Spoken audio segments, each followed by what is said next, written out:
Imagine what it's like to live in extreme poverty. You have to think about the basics like your next meal all the time. An extremely poor family mostly has access only to the food that they grow themselves. If you have a bad harvest, one of your animals gets sick, you're gonna have a period where you're not getting enough food. Daughters in these families have to gather water and wood, they have to cook dinners on an open fire with lots of smoke, and then they have to clean everything up. If they get a chance to do schoolwork at all, it's going to be very late at night. They need a lamp, if they have it, to be able to do that work.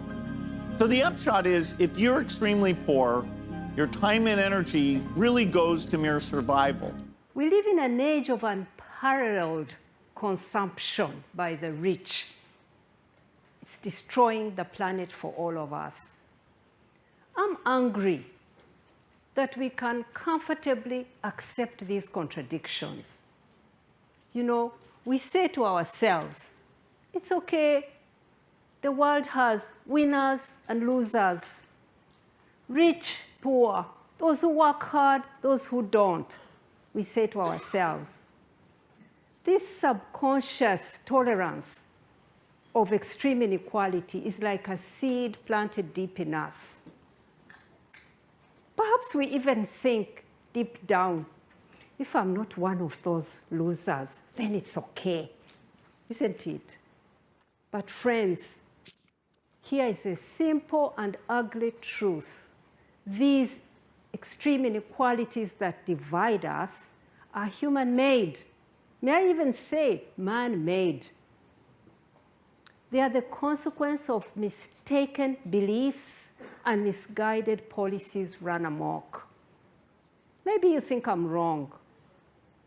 If extreme inequality was simply a natural occurrence, then all countries would be the same, wouldn't they? This tells us that inequality isn't natural or inevitable. It's nurtured, it's manufactured. Maybe you still don't agree with me. Perhaps you're insisting that extreme inequality is the inevitable consequence of a prosperous world. That's what we get to hear. Well then, tell me, how many inevitable losers are we prepared to have in a world organized like that?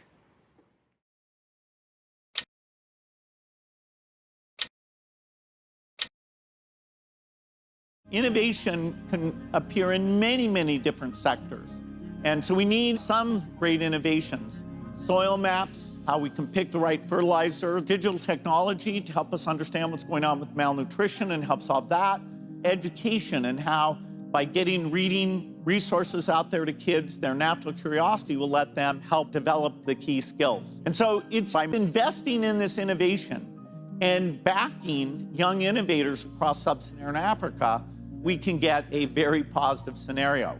But I do remember what it was like to be rebellious and have new ideas. I waited until my parents were asleep and I snuck out of the house in the middle of the night to go up and use a computer in the University of Washington's physics department. There were a few hours in the middle of the night when the graduate students weren't there and I could have a few hours on this big, amazing machine. I would do anything to get my hands on it and try out to see what the magic of software could do.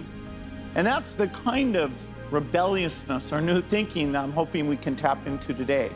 The natural desire of youth to change things and make the world better. The world we want, a world in which every person can dream of a better future and make it come true, is a world without extreme poverty. Thank you.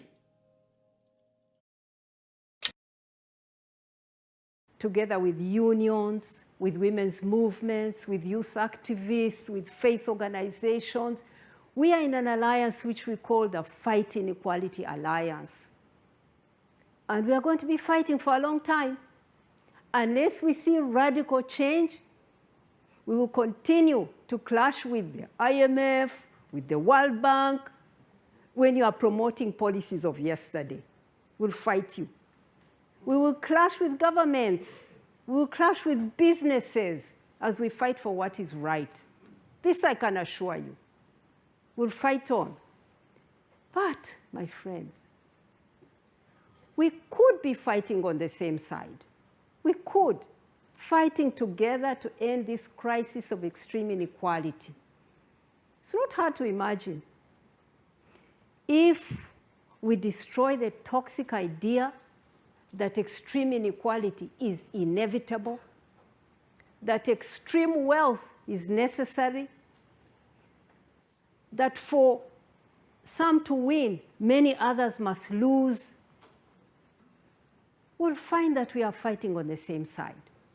Then we'll be able to start building a truly human economy, a world where everyone is valued and respected, everyone's rights and dignity is guaranteed. That, my friends, is something worth fighting for.